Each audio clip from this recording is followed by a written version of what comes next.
নমস্কার, আমি অধ্যায় আর তোমরা শুনছো থ্রিলারল্যান্ড। সবাইকে প্রথমেই জানাই নতুন বছরের হার্দিক শুভেচ্ছা ও অভিনন্দন। আজ আবার আমরা হাজির তোমাদের জন্য নতুন একটা গল্প সঙ্গে নিয়ে।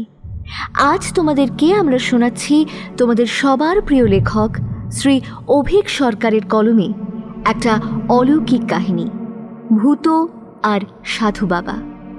প্রসঙ্গত এর আগে তোমরা থ্রিলারল্যান্ডে লেখকের কলমে শুনেছ ইনকুইজিশন, হাড়িকাঠ, তেলিয়া ভোলা এবং ও যখন ডাকে।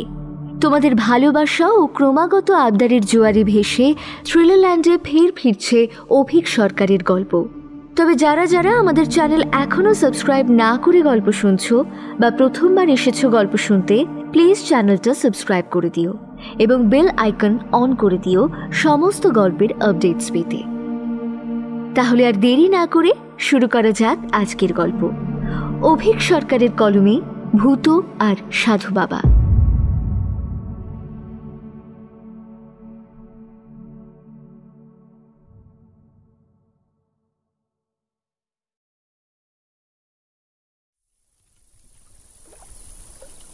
লোকটাকে ভূত দেখতে পেল গজু উকিলের পুকুরের ধারে। তখন দুপুর শেষ হয়ে বিকেল আসবে করছে। পুকুর ধারটায় বেশ একটা গা ছমছমে অন্ধকার নেমে আসছে। এমনিতেই জায়গাটা জঙ্গলে একাকার, তাছাড়া একটা দুর্নামও আছে। কে যেন কবে এখানে একটা অশরীরী ছায়া মতো কি দেখেছিল, তাই চট করে কেউ ওইদিকে ঘেঁষে না। তাতে অবশ্য ভূতর সুবিধেই হয়েছে, সে এখানে নিত্যই আসে। এখানে জঙ্গলের মধ্যে ফলসা, পেয়ারা, মিষ্টি কামরাঙা এরকম অনেক গাছ আছে। এ এককালে ছিল গজু উকিলের শখের বাগান। তখন তেনার রমরমা পসার ছিল। এই পেল্লায় বাড়ি, বাড়ির সামনে ফুলের বাগান, তাতে পাথরের মূর্তি, সবই বড় যত্ন করে বানিয়েছিলেন তিনি। বাড়ির পেছনে এই মস্ত পুকুর আর পুকুর ধারে সাজানো ফলের বাগান, সেও তো তার শখের জন্যই। লোকে অবাক হয়ে ভাবত, বাবা রে বাবা, এ তো জমিদার বাড়ির থেকেও এলাহি কাণ্ড। তারপর একদিন বাড়িতে আগুন লেগে গজু উকিল মারা গেলেন। তার ছেলেমেয়েরা ছোটবেলা থেকেই কলকাতায় তাদের মামা বাড়িতে থেকে পড়াশোনা করত। তারা আর ফিরে এলো না। আস্তে আস্তে বাড়ি ভেঙে পড়তে লাগলো। গায়ে বট অশ্বত্থের চারা গজালো। গ্রামের লোক দরজা জানলা ইট খুলে নিয়ে নিজেদের বাড়িতে বসালো। পাথরের মূর্তিগুলো যে রাতারাতি কোথায় হাওয়া হলো কেউ জানে না।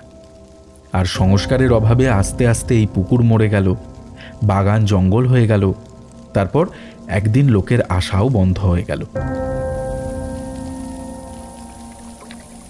ভূত একটা পেয়ারা গাছে চড়ে খুব মন দিয়ে একটা ডাঁসা পেয়ারা খাবার চেষ্টা করছিল। অবশ্য কতটা মন দিয়ে সেটা বলা মুশকিল, কারণ এখন তার মন খারাপ, খুবই খারাপ। অনেকক্ষণ ধরে পেয়ারা চেবানোর পর ভূতর মধ্যে একটা অস্বস্তি হতে লাগলো। মনে হতে লাগলো কে যেন তাকিয়ে আছে ওর দিকে, অথচ চারিদিকে জনমনীষী নেই। গাছের নিচে, পুকুর পাড়ের জঙ্গলে কোথাও কেউ নেই, অথচ অস্বস্তিটা কিছুতেই যাচ্ছে না। মাথা তুলে এদিক ওদিক চাইতেই ভূতর চোখাচোখি হয়ে গেল খালি গা পইতে পড়া বুড়ো লোকটার সঙ্গে। লোকটা ওই তো একই গাছে ভূতর থেকেও দুটো ডাল ওপরে বসে আছে। বয়স রবিনের ঠাকুরদার থেকে কম তো নয়ই, বেশিও হতে পারে। লোকটার গায়ের রং ফর্সা, ভাঙা গালে এবড়ো খেবড়ো দাড়ি, আর বাঁ গালে একটা মস্ত আঁচিল। পরে আছে একটা নোংরা ফতুয়া আর ধুতি। চোখে একটা গোল ফ্রেমের ভাঙা ডাঁটির চশমা। ভূতর সঙ্গে চোখাচোখি হতেই ঠিক করে হেসে ফেলল লোকটা। কি দাদু ভাই, খুব মন খারাপ বুঝি? ভূতর বয়স 11। এই সামনের আশ্বিনে সে 12ই পা দেবে। অচেনা অজানা কেউ চট করে দাদু ভাই বলে ডাকলে রাগ হওয়াটাই স্বাভাবিক। তোমাকে তো চিনলাম না। সে আর কি করে চিনবি রে দাদু ভাই, তোর মাই ভালো করে দেখেনি আমাকে, তুই বা কি করে দেখবি বল? বলতে বলতে ডাল বেয়ে সরসরিয়ে নেমে এলো লোকটা। এসে ভূতর পাশটিতে চেপে চুপে বসে বলল, মন খারাপ? হ্যাঁ বল, মন খারাপ তোর? আমার যে মন খারাপ তোমাকে কে বললো? সব জানি রে দাদু ভাই, গত সপ্তাহে তোর বাড়িতে কলকাতা থেকে একটা চিঠি এসেছে। সেই চিঠি দেখে তোর মা খুব কান্নাকাটি করেছে। তারপর বাজারের টেলিফোন বুথ থেকে তোর মামার সঙ্গে ফোনে কথা বলেছে। মামা বলেছে তোকে নিয়ে মামার কাছে মানে পাটনা চলে যেতে। সেই থেকে তোর খুব মন খারাপ। তুই বলিনি? ভূত এত অবাক হয়ে গেল যে সে বেশ খানিকক্ষণ কথাই বলতে পারল না। তারপর একটু ধাতস্থ হয়ে বলল, তুমি এত সব জানলে কি করে? ওরে পাগল, আমি একজন বৈজ্ঞানিক, যাকে বলে সায়েন্টিস্ট। আর কে না জানে সায়েন্সে মন খারাপ থেকে কান কটকট সব কিছুরই কারণ লেখা থাকে। আমাদের চারিপাশে সায়েন্সের ঢেউ একেবারে কিলবিল করছে, বুঝলে ভূতবাবু? সেই ঢেউয়ে কুচো চিংড়ির মতো এসব মন খারাপের গল্প মাঝে মধ্যে সাঁতরাতে এদিক পানে চলে আসে। তারপর কপাত করে ধরে ফেললেই হলো। যা বললেই হলো। কই মায়ের যে কেন এত মন খারাপ জানতে পারলাম না কেন? ওরে পাগল, তার জন্য সাধনা লাগে, সাধনা। সবই প্র্যাকটিসের ব্যাপার, বুঝলি কি না?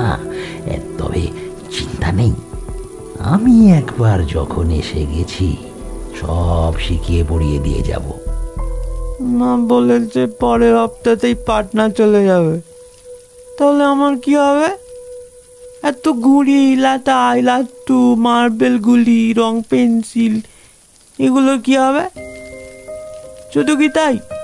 নটেদের বাড়িতে রাসের উৎসব, দুর্গা পুজোয় নতুন জামা ক্যাপ পাঠানো, কালী পুজোয় দোদমার পটকা, পুলিশরির তীরে চড়ুইবাতি, দোলের আগে চাঁচর পোড়া, বৃষ্টির দিন পিকুদের পুকুর ভেসে গেলে গামছা দিয়ে মাছ ধরা। তারপর ধরো সরস্বতী পুজোয় ঠাকুর সাজানো, কুল আর কদবেল মাখা, হরেন গোসাইয়ের বাড়িতে নাম সংকীর্তনের পরে ওই লুট, রাতের বেলায় পাপড়া জিলিপি। আমি অন্য কোথাও যাব না।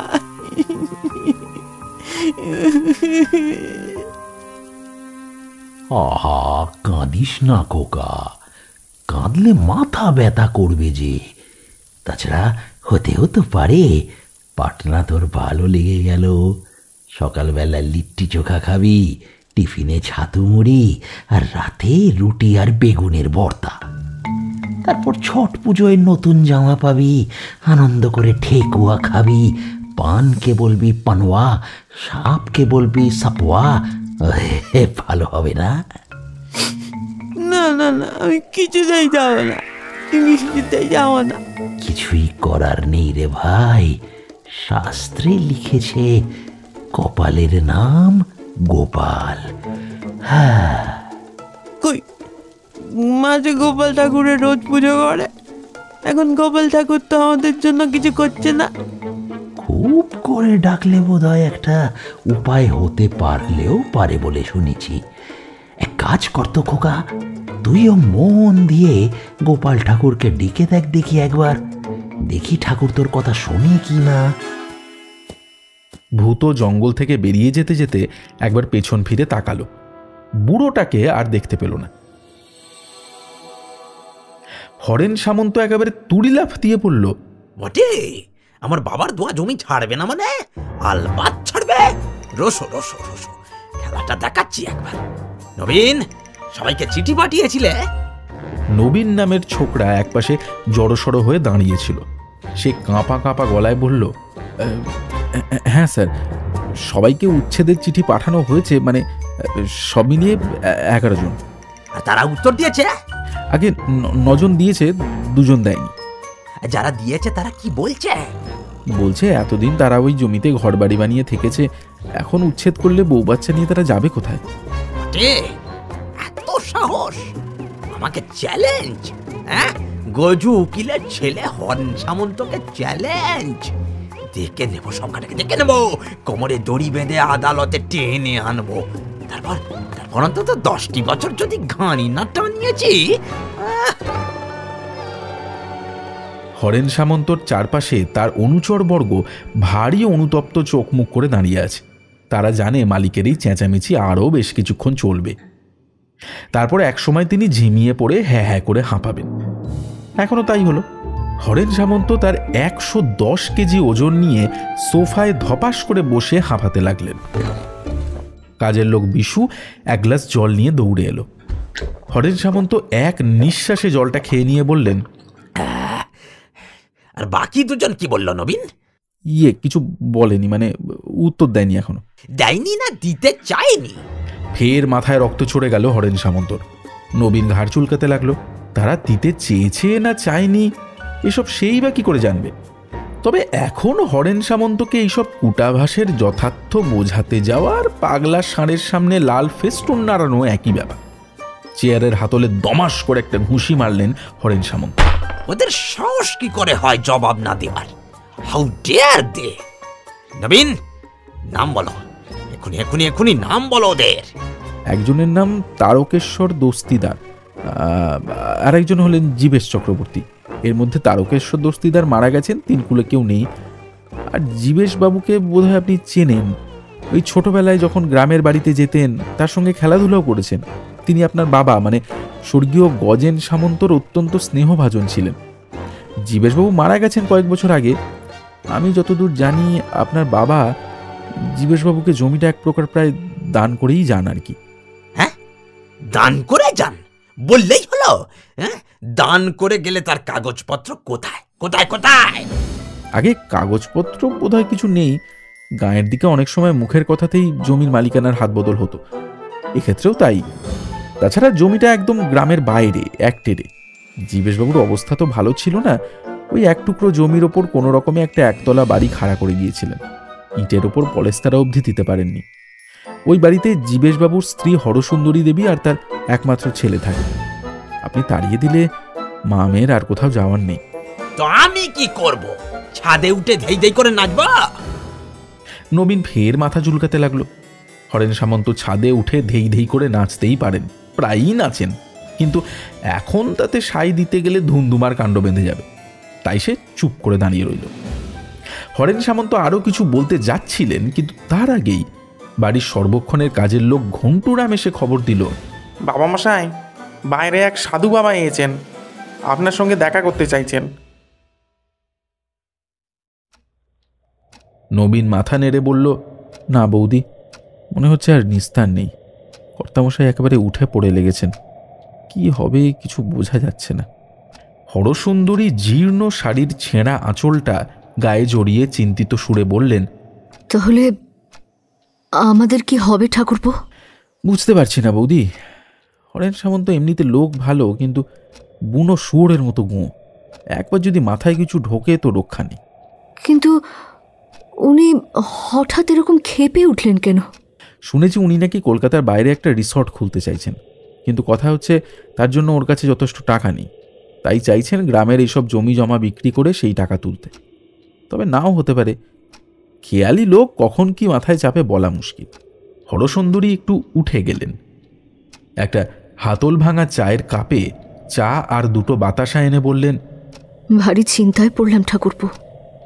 এ বাড়ির বাস যদি ওঠে, ভূতর হাত ধরে রাস্তায় দাঁড়ানো ছাড়া আমার কোনো উপায় থাকবে না যে। তোমার বাপের বাড়ি? আমার আবার বাপের বাড়ি কই ভাই? বাবা যখন মারা যান তখন আমার কয়েক মাস মাত্র বয়স। তার মুখ দেখিনি কখনো। মাও মারা গেছেন বেশ কয়েক বছর হলো। সে বাড়ি কবেই বিক্রি হয়ে গেছে। তোমার কোন একটা ভাই আছে না পাটনায়? সে আছে বটে, তাকে ফোন বুথ থেকে ফোনও করেছিলাম। সে তো যেতেই বলছে, কিন্তু কিন্তু কি? আমার ভাইয়ের স্ত্রী মানুষ হিসেবে ভালো নয় নবীন। সে যেমন কৃপণ তেমন লোভী। আমার ভাইকেই সে উঠতে বসতে দিনরাত টাকা পয়সা নিয়ে খোঁটা দেয়। আমার সঙ্গে তার সম্পর্ক ওই সাপে নেউলে বললেও কম বলা হয়। আমি গেলে সে আমাকে বাড়ির কাজের লোক বানিয়ে রাখবে, আর ভূতকে দিয়ে ভাই ফরমাস খাটাবে। সে আমি নয় ঝিগিরি করতে পারি, কিন্তু আমার ছেলে কারো বাড়ির চাকর হয়ে খাটছে। বলতে বলতে মুখে আঁচল চাপা দিলেন হরসুন্দরী। নবীন চা খেয়ে উঠে পড়ল। সে যে কি করবে তা তার মাথায় ঢুকছিল না কিছু।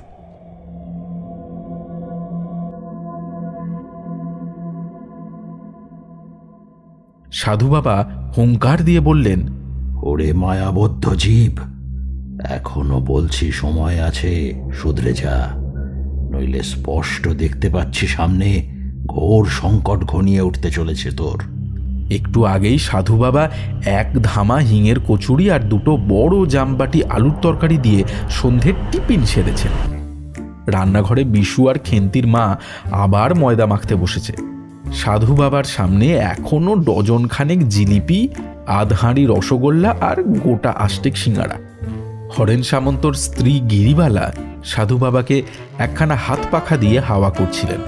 তিনি সন্ত্রস্ত স্বরে বললেন, কিসের সংকট সাধু বাবা? ওরে পাগল, আমি স্পষ্ট দেখতে পাচ্ছি তোর স্বামীর ইরা আর পিঙ্গলার মধ্যে একটা বেদম খটাখটি লেগেছে। ইরা বলছে উত্তরে যাই, পিঙ্গলা বলছে দক্ষিণে। তার উপর ষষ্ঠে মঙ্গল আর রাহুর কোপ দৃষ্টি পড়েছে। এদিকে শনি মহারাজের ভাবগতিক সুবিধের ঠেকছে না, আর মূলাধারে বেজায় ভজঘট, মাছের বাজার বললেই চলে। সব মিলিয়ে সংকটটা তোর বাড়ির বাইরে পাঁচিলে বেড়ালের মতো বসে থাবা চাটছে, বুঝলি মা? সুযোগ পেলেই ঘাড়ে চড়ে বসলো বলে। এর উপায় কি সাধু বাবা? চিন্তা কি মা, আমি এসেছি যখন সব দেখে শুনে বন্ধন করে দিয়ে যাব। আপাতত আমার রাত্রের ভোগের ব্যবস্থা কর দিকে। রাত্রে আবার আমি ফলাহার ছাড়া কিছু করি না। কেজি খানেক দই, পরিমাণ মতো খই চিড়ে, এক ছড়া মর্তমান কলা আর গোটা আষ্টেক আমের ব্যবস্থা করিস। ওতেই যা হোক করে চালিয়ে নেব। বিড়বিড় করলেন হরেন সামন্ত। সংকট আর আসবে কি, মনে হচ্ছে এসেই গেছে। তা সংকট নামের বেড়ালটা কোন পাঁচিলের ওপর বসে আছে একটু জানাবেন কি? এত অধৈর্য হলে কি চলবে হরেন? মূলাধার থেকে সহস্রার সে তো অনেক দূরের যাত্রা। কাল অমাবস্যা, কাল আমি তোর ভদ্রাসনে বাঘছাল পেতে সাধনায় বসবো, বুঝলি? এনে আমার কমণ্ডলু আর ত্রিশূলটা নে, ভালো করে কাঠ কয়লায় ছাই দিয়ে মেজে আন দেখি। আমি ঘটি ত্রিশূল মাজবো? ইয়ার কি হচ্ছে? না না, আমায় দিন বাবা, আমি মেজে দিচ্ছি। হরেন সামন্ত গড়গড় করতে করতে উঠে চলে গেলেন। রাগে তার কান মাথা ভোঁ করছিল। তিনি ছাদে উঠে খানিকক্ষণ হুম হাম করে পায়চারি করলেন।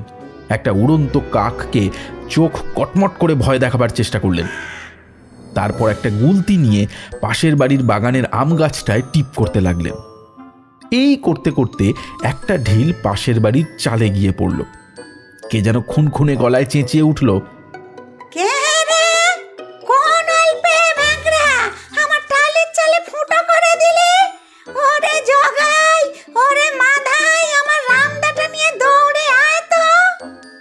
হরেন সামন্ত টুক করে ছাদের পাঁচিলের আড়ালে লুকিয়ে পড়লেন।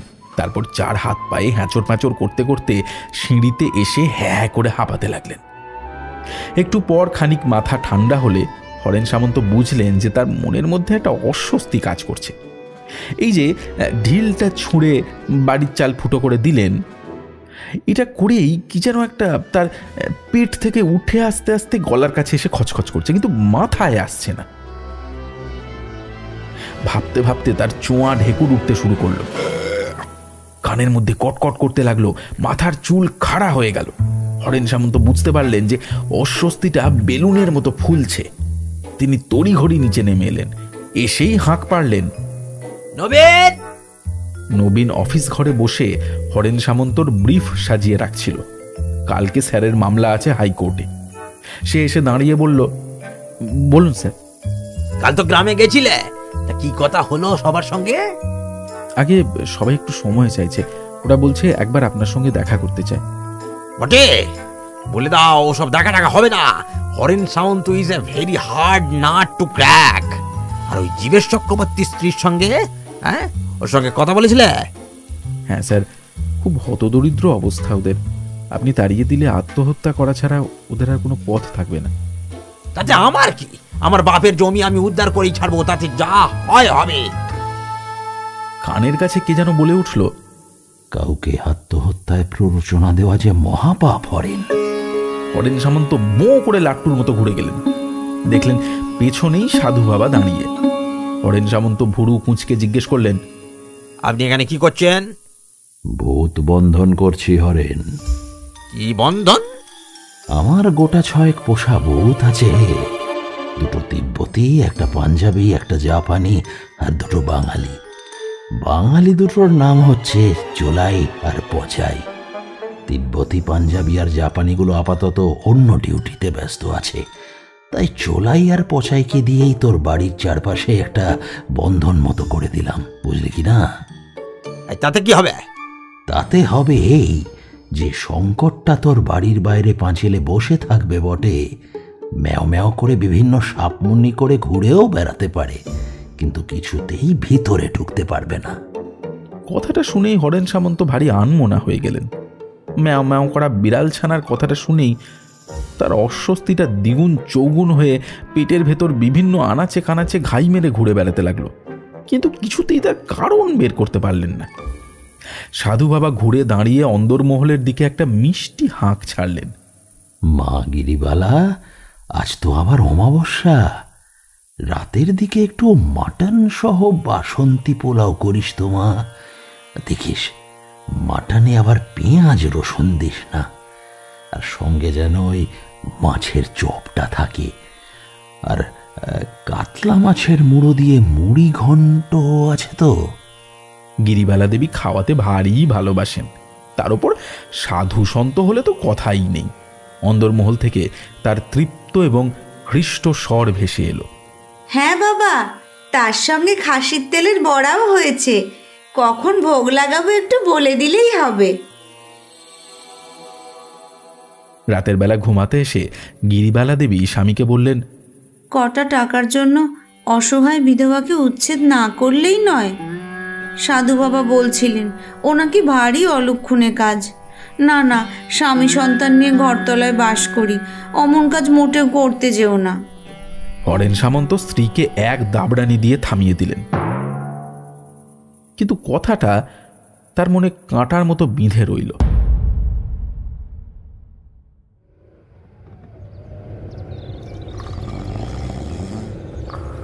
গাড়ির পেছনের সিটে বেজার হয়ে বসেছিলেন হরেন সামন্ত। তার পাশে শুয়ে সাধু বাবা ঘোঁত ঘোঁত করে নাক ডাকছিলেন, আর সামনের সিটে নবীন চুপ করে বসেছিল। হরেন সামন্তকে দেখে তখন কে বলবে যে তার মনের মধ্যে ঝড় চলছে। কাল ঘুমের মধ্যে নিজের বাবাকে দেখেছেন হরেন সামন্ত। তিনি একটা গাছের তলায় বসে হুঁকো খাচ্ছিলেন। হরেনকে দেখে ফিক করে একটু হেসে বললেন, নাকানি চোবানি খাচ্ছিস বাপ? খা, ভালো করে খা, ওতে চিত্ত শুদ্ধ হয়, মনের আকাশ নির্মল হয়। নাকানি চোবানি খুব ভালো জিনিস।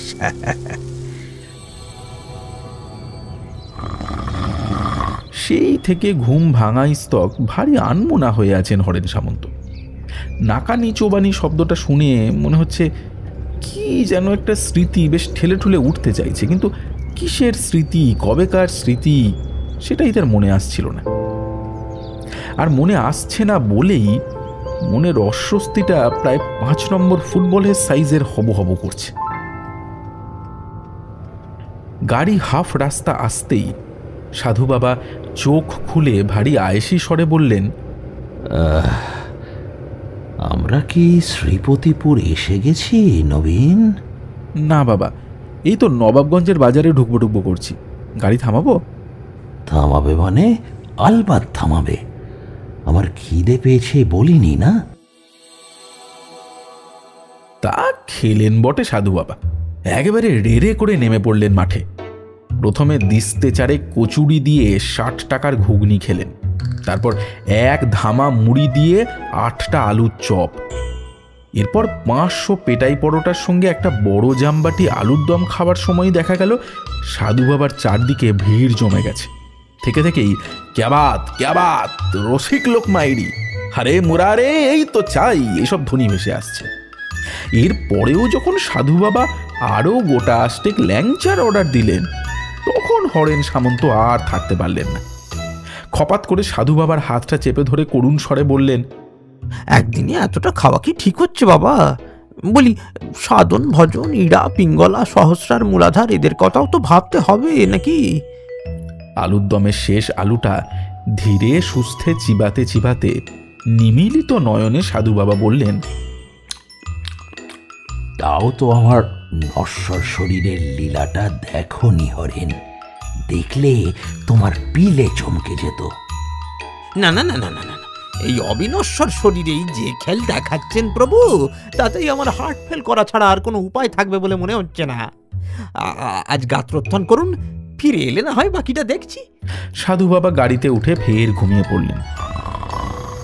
নবীনের মনে একটা কথা খট করে আটকে গেল। সাধু বাবা নশ্বর শরীরের কি একটা কথা বলছিলেন না? একটু পর গাড়িটা শ্রীপতিপুরের রাস্তায় ঢুকল। সাধু বাবা ধরফর করে জেগে উঠে বললেন, এসে গেলাম নাকি? হ্যাঁ, এসে গেছি তো। তা আপনি আবার খাবেন নাকি? তা কথাটা মন্দ বলনি, একটু খিদে খিদে পাচ্ছে বোধ হয়। এই তো সামান্য জলযোগ করলেন প্রভু। বলি, খিদেরও তো ঘর সংসার কাজকর্ম সব আছে, ওকে এত ঘন ঘন পাওয়াটা কি ঠিক হচ্ছে? গাড়িটা একটু থামাও তো হরেন। গাড়ি থামল। সাধু বাবা দরজা খুলে নেমে গিয়ে বললেন, তোমরা কাজে যাও হরেন, আমি না হয় একটু হাওয়াই খেয়ে আসি। হরেন সামন্ত অনুভব করলেন যে তার অস্বস্তিটা এবার বেয়ারা রকমের পাকিয়ে উঠছে, প্রায় ফাটো ফাটো। তিনি করুণ সুরে বললেন, এই নবীন, তোমার কাছে হজমোলা আছে? গজু উকিলের বাগানে বসে একটা গাছ পাকা ফলসা খাচ্ছিল ভূত। তার মুখ গম্ভীর, চোখ ছলছল। আজ তাদের জমির মালিক আসছে তাদের উৎখাত করবে বলে। মা সারা রাত ধরে কেঁদেছে আর জিনিসপত্র গোছগাছ করেছে। ভূতও তার জিনিসপত্র একটা পোঁটলায় বেঁধে নিয়েছে। অবশ্য তার জিনিসপত্র সামান্যই, কয়েকটা জামা আর কয়েকটা হাফ প্যান্ট। বইপত্র নিতে মানা করে দিয়েছে মা। পাটনায় গিয়ে নতুন স্কুলে ভর্তি হবে, তখন কি আর এইসব বই কাজে লাগবে? একটু পরেই কানের কাছে কে যেন বলল, কি দাদু ভাই, মন খারাপ? ভূত আর সেদিকে তাকালো না, ঝাঁঝিয়ে উঠে বলল, না, মন খারাপ হবে কেন? আনন্দ একেবারে গড়ের মাঠ হয়ে আছে। বুঝতে পেরেছি, খুবই খারাপ হয়ে আছে। তা পাটনা যাওয়া হচ্ছে কবে? আজ রাত্রিরে ট্রেন, একটু পরে জমির মালিক আসবে বাড়ির দখল দিতে।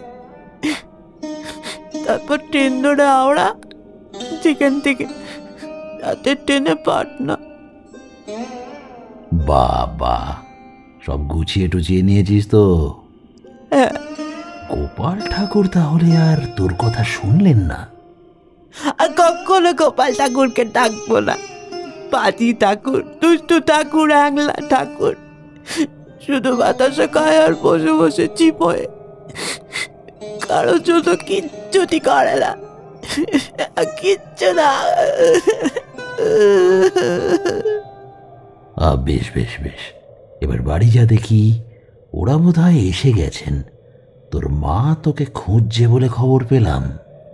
ভূত উঠে দাঁড়ালো। তারপর এক পা বাড়িয়ে খেয়াল হলো বুড়োর সঙ্গে যে এই এত কথা হলো, কই বুড়োকে সে দেখতে পেল না তো। চারিদিকে তাকালো ভূত, না কোথাও কেউ নেই, কিছু নেই। গাটা শিরশির করে উঠল ভূতর। দুর্দার করে দৌড় দিল সে।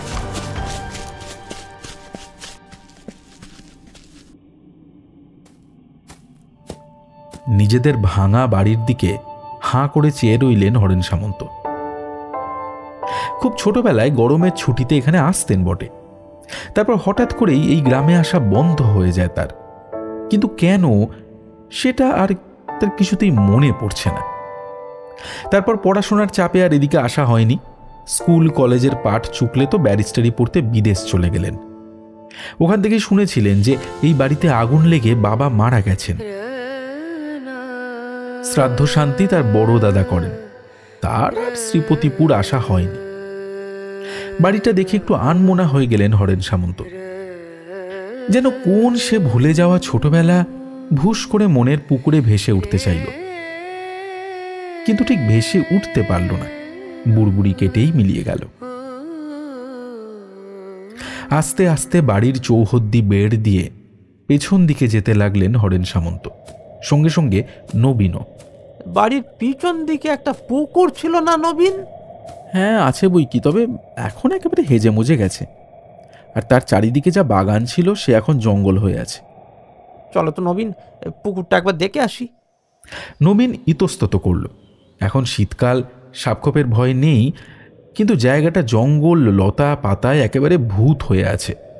নবীন গ্রামের ছেলে, জঙ্গলে মেঠো পথে হাঁটার অভ্যেস আছে তার, কিন্তু হরেন সামন্ত কি সেই সব কঠিন কাজ পারবেন? কিন্তু নবীনকে অবাক করে দিয়ে হরেন সামন্ত সেই কঠিন কাজটাই অবলীলায় করে ফেললেন। দিব্যি এদিক ওদিক করে সন্তর্পণে গাছের ডাল বাঁচিয়ে ঠিক পুকুর পাড়ে পৌঁছে গেলেন তিনি। বরং নবীনেরই পৌঁছাতে একটু সময় লাগলো। সে গিয়ে দেখল হরেন সামন্ত কোমরে হাত দিয়ে এক দৃষ্টে পুকুরের দিকে চেয়ে আছেন। স্যার, হরেন সামন্ত প্রথমে উত্তর দিলেন না, তারপর অন্যমনস্কভাবে বললেন, জানো নবীন, একটা কথা হঠাৎ করে মনে পড়ে গেল, আমি প্রায় ভুলেই গেছিলাম। কি কথা স্যার? এই পুকুরে আমি একবার ডুবে যাচ্ছিলাম, কোনো মতে বেঁচে যাই। তারপর থেকেই মা আর আমাকে এখানে আসতে দিতেন না। নবীন চুপ করে রইল। এই সব তার জানার কথা নয়। চলো হে, যে জন্য আসা সে কাজটা সেরেই যাই না হয়। নবীনের একবার মনে হলো যে হরেন সামন্তর চোখ দুটো যেন জল জল করছে, কিন্তু সেটা তার মনের ভুলও হতে পারে।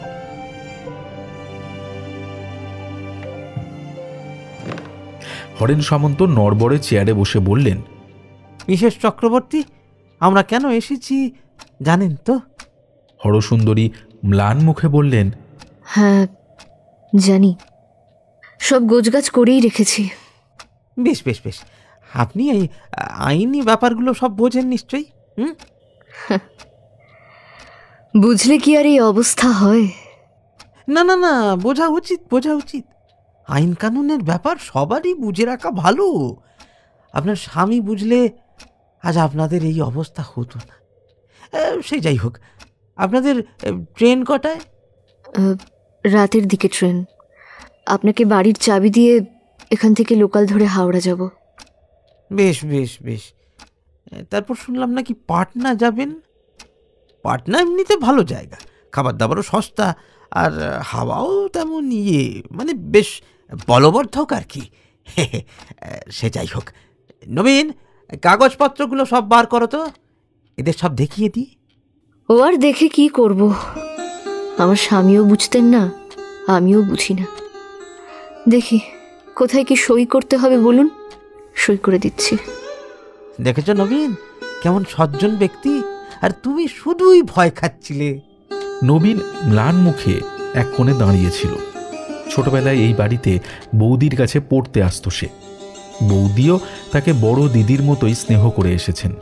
তারপর জীবেশদা মারা গেলেন, সেও চাকরি পেয়ে কলকাতা চলে গেল। এই বাড়িতে আসা তার বন্ধই হয়ে গেছিল প্রায়। আবার এই গণ্ডগোলের চক্করে পড়ে তাকে আসতে হচ্ছে, আর বোধহয় আসতে হবে না। ভূত আর বৌদির সঙ্গে এই তার শেষ দেখা। বুকটা মুচড়ে উঠল নবীনের। হরেন সামন্ত ব্রিফকেস থেকে এক গাদা কাগজপত্র বের করে চোখে রিডিং গ্লাসটা পড়লেন। একটু চা খাওয়াবেন নাকি? ম্লান হেসে উঠে পড়লেন হরসুন্দরী। তার স্বামী খাওয়াতে ভারী ভালোবাসতেন, তিনি বা কম যান কেন?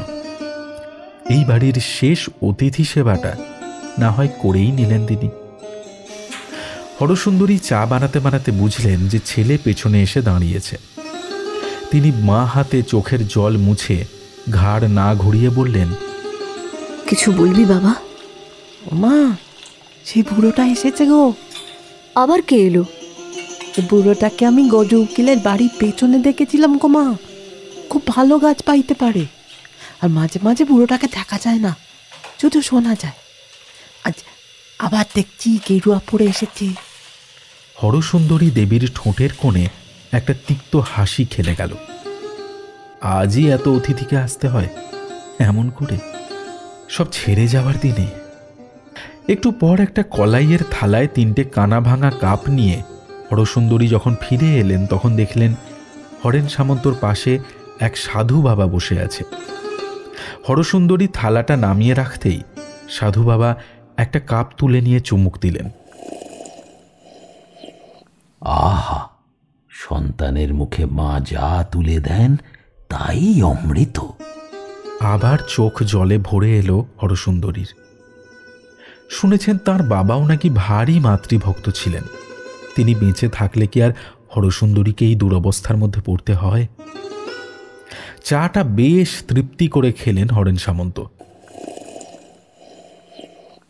তারপর কাগজপত্র বের করে বললেন, বেশ বেশ বেশ, এবার সইগুলো করে ফেলুন দেখি। সই করতে করতে হাত কাঁপছিল হরসুন্দরীর। মনে হচ্ছিল যেন নিজের মৃত্যুদণ্ডের আদেশে নিজেই সই করছেন। সইগুলো করে উঠে গেলেন ভেতরে। একটু পর 2টো ভাঙা সুটকেস নিয়ে উঠানে এসে দাঁড়ালেন হরসুন্দরী। পেছনে ভূত। হরসুন্দরীর পরনে বোধহয় তার সঞ্চয়ের সব থেকে ভালো শাড়িটা। ভূতর পরনে স্কুলের হাফ শার্ট আর একটা হাফ প্যান্ট, তার হাতে একটা পুঁটলি। হরসুন্দরী চাবির গোছাটা হরেন সামন্তর দিকে বাড়িয়ে দিয়ে বললেন, নিন। হরেন সামন্ত সুটকেস 2টো দেখে অবাক হয়ে বললেন, এ কি, কয়েকদিনের জন্য বেড়াতে গিয়ে কেউ এত লাগেজ নেয় নাকি? হ্যাঁ, বেড়াতে? হ্যাঁ, পাটনায় তো শুনলাম কয়েকদিনের জন্য ঘুরতেই যাচ্ছেন। তার জন্য পুরো সংসারই তুলে নিয়ে যাচ্ছেন দেখছি। আর ও চাবি নিয়ে আমি কি করব? আপনার বাড়ি পাহারা দেব নাকি? হরসুন্দরী দেবীকে দেখে মনে হলো তার মাথায় যেন বাজ পড়েছে। তিনি কি করবেন, কি বলবেন বুঝে উঠতে পারছেন না। নবীনের অবস্থাও তথই বচ। সে শুধু একবার হরেন সামন্তর দিকে তাকিয়ে ফিসফিস করে বলল, কি বলছেন কি স্যার? আহ, কি যে করো নবীন, তুমি ওকে বুঝিয়ে দাওনি? কি বোঝাবো? না, তোমাকে আর চাকরিতে রাখা যাবে না নবীন। তুমি অন্য কাজ দেখো, যাও। আজকাল কাজকর্মে তোমার একদম মন নেই। শুনুন ম্যাডাম, আপনার স্বর্গত স্বামী জীবেশ ছিল আমার জিগরি দোস্ত। খুব ছোটবেলায় আমি গরমের ছুটিতে এখানে আসতাম, আর দুজনে মিলে খুব দস্যিপনা করতাম। এই করতে গিয়ে একবার আমার ভারী বিপদ হয়। তখন আমার 6 বা 7 বছর বয়স। দুপুরবেলা আমি আর জীবেশ আমাদের বাড়ির পুকুর পাড়ে খেলছিলাম। কি কারণে মনে নেই, আমি আমাদের পুকুরে নামি আর আমার পা লতায় জড়িয়ে যায়। জন্ম থেকেই আমি কলকাতায় মানুষ, খুব ভালো সাঁতার জানতাম না। সেদিন নির্ঘাত ডুবেই যেতাম, যদি না জীবেশ জলে ঝাঁপিয়ে পড়ে আমায় পাড়ে টেনে আনত। এই আজকে যে বেঁচে আছি, সে জীবেশের জন্যই আছি। নবীন স্তম্ভিত হয়ে গেল। কই, এই গল্প তো জীবেশদা তাকে কখনো বলেননি। নিশ্চয়ই বৌদিকেও বলেননি, কারণ বৌদিও হতভম্ব হয়ে গেছেন। ওই জন্যই বাবা খুব স্নেহ করতেন জীবেশকে। আর আমার ধারণা এই জমিটা ওই জন্যই জীবেশকে দান করেছিলেন তিনি। সে যাই হোক, আপনি বোধহয় দেখেননি কিসে সই করেছেন। বাবা জমিটা কোনো কাগজপত্র না বানিয়েই দান করেছিলেন। আমি পাকা কাজ করে গেলাম। এই রইল জমির দলিল। এবার থেকে এই জমির মালিক আপনি, আর আপনার বাড়ির চাবি আপনার কাছেই রাখুন, বুঝলেন? ভাইয়ের কাছে ঘুরতে যাচ্ছেন যখন, তখন যান, আমি আটকাবো না, ঘুরে আসুন। তারপর আপনার আরো কাজ আছে। কি নবীন, কাজটা বুঝিয়ে দিয়েছ তো? নবীনের গাল বেয়ে আনন্দাশ্রু নেমে আসছিল। সে রুমালে সশব্দে নাক ঝেড়ে বলল, আমি নিজেই জানি না ছাই কি কাজ, বোঝাবো কি করে? তোমাকে বলিনি না? আমি ঠিক করেছি, বাবার ওই বাড়ি, পুকুর, বাগান এসব সংস্কার করে আমি একটা রিসর্ট বানাবো। হ্যাঁ, আর সেই সব কাজকর্ম দেখাশোনা করার জন্য একজন সৎ বিশ্বস্ত লোক চাই। মাইনেপত্র আমি খারাপ দিই না, এই নবীন তার সাক্ষী। আপনার আপত্তি নেই তো বৌঠান? হরসুন্দরী দেবীকে দেখে মনে হলো তার শরীরে শক্তি নেই। তিনি বারান্দার থাম ধরে ধীরে ধীরে বসে পড়লেন। হরেন সামন্ত ভারী তৃপ্তির সঙ্গে গাড়িতে উঠে বসলেন। অস্বস্তিটা একেবারে হাওয়া। শুধু তাই নয়, তার মনে হলো তার একটু একটু খিদেও পাচ্ছে। গাড়িতে ওঠার সময় নবীন দেখল সাধু বাবা নেই। এ কি, সাধু বাবা গেলেন কই? যেখান থেকে এসেছিলেন সেখানেই গেছেন নবীন, ওর কথা চিন্তা করতে হবে না। তুমি গাড়িতে ওঠো। একটু এদিক ওদিক দেখে আসবো স্যার। তার দরকার নেই নবীন, তার কাজ শেষ হয়েছে। তুমি গাড়ি হাঁকাতে বলো। হে, রিসোর্ট বানানো কি চারটিখানি কথা? হে, অনেক কাজ বাকি গো, অনেক কাজ বাকি। হরসুন্দরী ঘরের মধ্যে থম মেরে বসেছিলেন। কোথা থেকে যে কি হয়ে গেল কিছুতেই কিছু বুঝতে পারছিলেন না তিনি। একটু পরে কি মনে হতে খাটের তলা থেকে একটা ট্রাঙ্ক বের করলেন হরসুন্দরী। ট্রাঙ্কের তালা খুলে একদম নিচ থেকে একটা জীর্ণ বাক্স মতো বের করে আনলেন। সেখান থেকে বেরিয়ে এলো একটা খুব পুরনো ছবি। তার দিকে কিছুক্ষণ নির্নিমেষে তাকিয়ে হাউ হাউ করে কান্নায় ভেঙে পড়লেন হরসুন্দরী।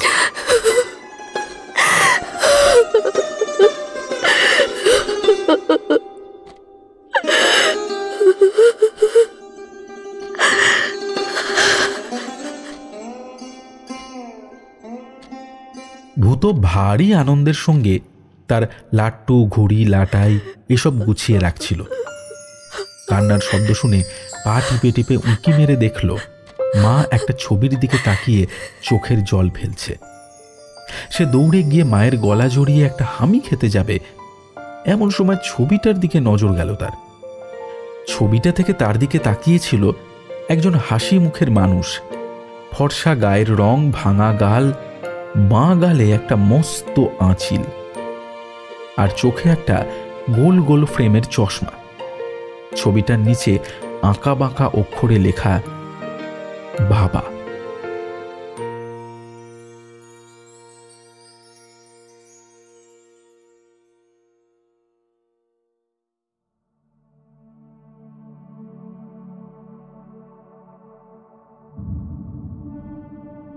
শুনছিলেন ভূত আর সাধু বাবা। কাহিনী অভিক সরকার, গল্প পাঠ ও নবীনের চরিত্রে রণদীপ, ভূত ও হরেন সামন্তের চরিত্রে কৌশিক, সাধু বাবার চরিত্রে ইন্দ্রনীল, হরসুন্দরীর চরিত্রে ও গল্পের সূত্রধারী আমি অধ্যায়, গিরিবালার চরিত্রে শিপ্রা ও অন্যান্য চরিত্রে কৌশিক ও শিপ্রা, শব্দগ্রহণ ও আবহ সৃষ্টি সায়ন, নির্দেশনা ও নাট্যরূপ অনুভব, বিশেষ সহযোগিতা লিও এবং থিও, পোস্টার আর্ট যোগী। তাহলে কেমন লাগলো আমাদের আজকের গল্প জানাও কমেন্ট করে। যদি গল্পটা ভালো লেগে থাকে তাহলে অবশ্যই ভিডিওটা লাইক করে দিও এবং সবার সঙ্গে শেয়ার করে দিও। তাহলে আজকের মতো এই পর্যন্তই। আবার আমাদের দেখা হচ্ছে আগামী সপ্তাহে নতুন একটা গল্পে। টিম থ্রিলারল্যান্ডের তরফ থেকে সবার জন্য রইল অফুরান ভালোবাসা। সবাই ভালো থেকো, ভয়ে থেকো।